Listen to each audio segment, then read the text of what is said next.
¿Quieres pasar animaciones realistas de videojuego a Prisma 3D pero no sabes cómo? Pues en este vídeo te voy a enseñar a pasar cualquier animación de Mixamo a Prisma 3D paso a paso y en menos de 5 minutos.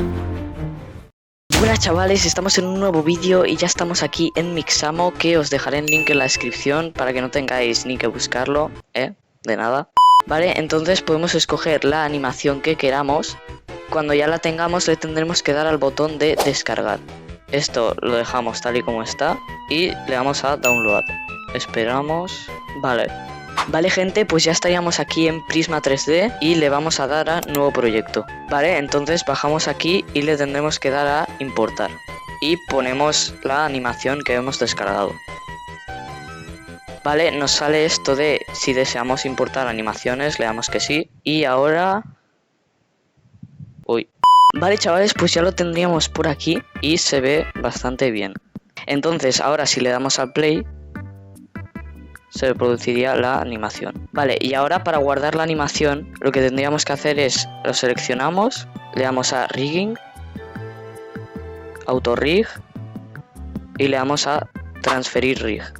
Y antes de seguir ya sabes que puedes suscribirte y darle like si quieres aprender más cosas de Prisma 3D. Y cuando ya hayamos hecho esto, tendremos que salirnos de aquí, seleccionamos la animación, le damos a exportar, guardar clip y aquí le podéis poner el nombre que queráis. Yo le voy a poner animación prueba. Pues ya lo tendríamos. Ahora como podéis ver se han marcado los keyframes y ahora si le damos al más nos sale aquí animación prueba. La podemos poner en cualquier modelo o personaje. Vale, y ahora he añadido otro modelo para que veáis que puede ir con cualquier personaje. Y ahora le tendremos que dar a rigging, auto rig y se lo ponemos. Le damos a fijar.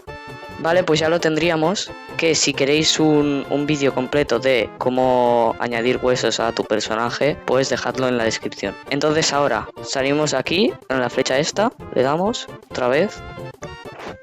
Vale, pues ya lo tendríamos y bueno, como veis selecciono un hueso y se puede mover perfectamente. Entonces ahora le damos al más y aquí nos salía animación prueba. Le damos, vale, y ahora si le damos al play iría perfecto, como podéis ver. Y cada vez que lo queráis añadir simplemente le dais al más y como lo podéis ver lo tenéis aquí abajo. Igual que también podéis ver este vídeo de la nueva actualización de Prisma 3D. Nos vemos allí y adiós.